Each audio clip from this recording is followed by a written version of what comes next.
All right, Goins. Let's keep talking about one of the biggest games on each of our teams' schedule here. The ye old quarterback debate. We'll expand this into the rest of the Big Ten quarterbacks Ye as old well. quarterback battle. Ye old quarterbacks. Yes, I love yes, it. I love it. indeed. Dante Moore likely to be the starter for Oregon. Former five-star recruit by some metrics, the number one quarterback in the class of 2023. He started at UCLA. It didn't go super well. Transfers to Oregon, sits, and we'll Yeah, how do you kind of feel see. about him? How are you feeling about that? Well, I'd say I am cautiously optimistic because Okay. the excitement level that Oregon fans and myself had when he was once upon a time committed to the Ducks out of high school before Kenny Dillingham left for Arizona State. If that doesn't happen, Dante Moore is never a UCLA Bruin, and he's a Duck through and through, and is still probably going into the 2025 season expecting to start after having waited his turn. But it's not as if there has been a setback physically. You know, Oregon's had that with a couple of five-star recruits. Justin Flo comes to mind at linebacker. He got hurt. He was never able to get healthy. We never really saw what he was fully able to become as a college football player. But everything that you were excited about, Oregon fans, with Dante Moore years ago, it's still in there. It's still there. Is it? It's still, but Is it? yes, it is. He's still got a great arm. He's still got unique ball placement abilities in terms of how talented he is for a young guy. He can still make every throw on the field. He moves well. He's got an ability, kind of a Matt Stafford quality to drop his arm slot when needed to. Okay. He throws an incredibly catchable ball. Like, that's all in there. What he was missing at UCLA was the right progression towards playing. That's what Oregon fans are hoping for. So I am cautiously optimistic. I'm definitely not. He's listed, according to our friends at FanDuel, in the top 10 Heisman odds going into Really? next year. Or at least he has been before. I know those fluctuate up and down as the year progresses. Well, I think Oregon's a great spot for him. I really do. I mean, I Yeah, think it's a great landing spot for him. yeah, no, So, it absolutely is. I don't have those expectations, or even, I mean, I always have the hopes. I just don't have the expectations for him to be at that level this year. 2026, though, if he comes back, second year in the offense, if Will Stein, the offense coordinator, sticks around, then yeah, I would say he'd be a top 5, 7 Heisman candidate going into the year, and should be. But there's this unknown.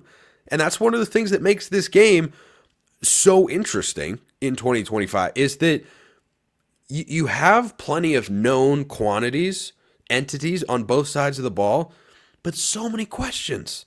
So many. And Dante Moore is maybe the biggest question for Oregon. Is he the same guy he was that turned the ball over too much?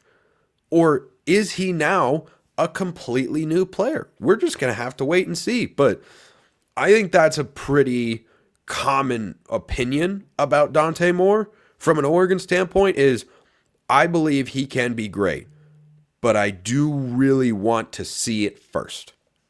and look, there are very similar, I would say, feelings in terms of Fernando Mendoza in Bloomington because you've seen him do it at places, Cal, of course, and you've seen him beat an SEC squad on the road. I know it was a flailing Auburn team that ended up not doing a whole lot, but to take a California Golden Bears team across the country to the South and beat a team from the big, bad, mighty SEC, which, you know, hypothetically they would have won that game, but they didn't. And so you bring that quarterback to Bloomington. He's very similar to what you just had in Curtis Rourke. I don't think he's got the arm strength as Curtis Rourke, and I don't know yet about his pressure IQ in terms of his decision making when everything just goes wrong. We're going to find out because the level of talent he's going up against in the Big Ten is astronomically different than what he just went up against with Cal.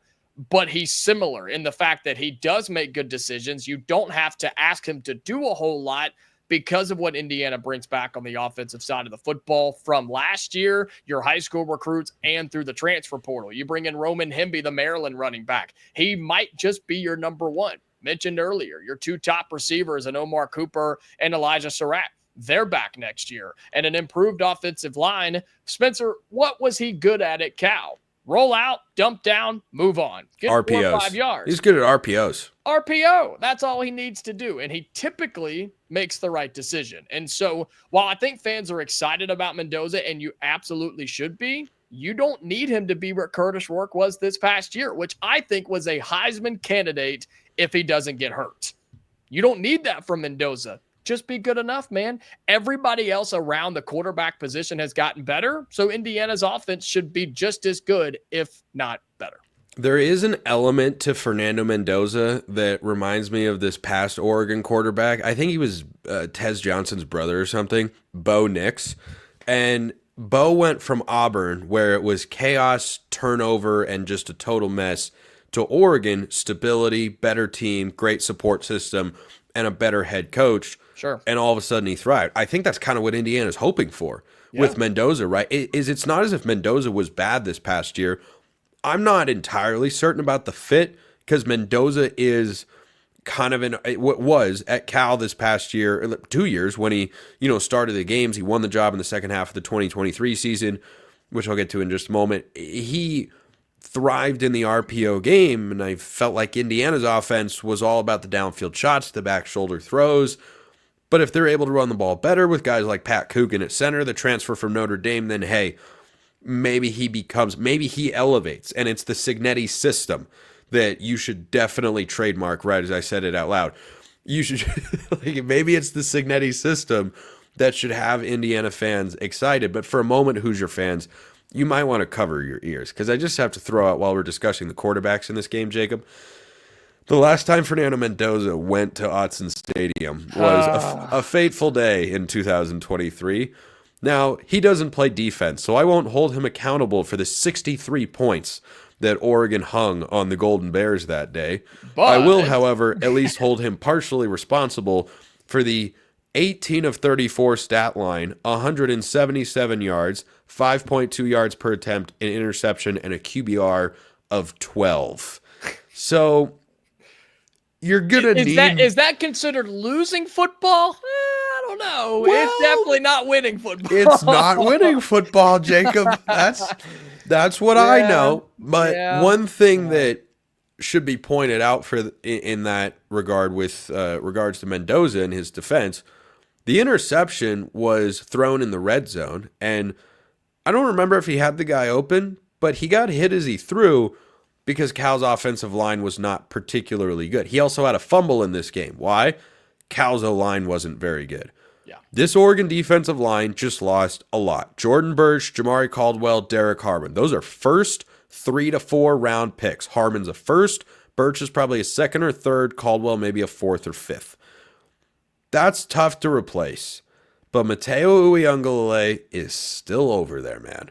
Nice. And he's a first-round pick. And if you can't block him, he'll have 2 to 3 sacks in the game, and he's not the only talented guy on the defensive front, which Oregon's recruited very well over the past couple of cycles. So that, to me, defines this matchup. Yeah. If that Indiana O-line can't hold up, game over.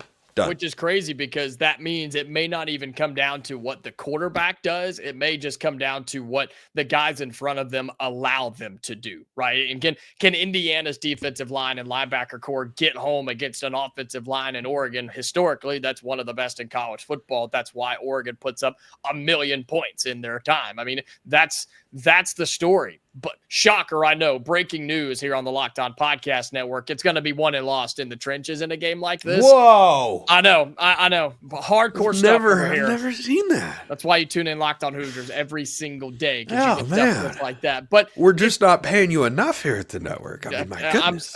Zach, you heard that. Not paying me enough. But it really will come down to that. Can the quarterbacks be protected? Can they make the right decisions? And who screws up, who messes up. And if it's Indiana on the road, we can't afford that. Not in Eugene. No, sir.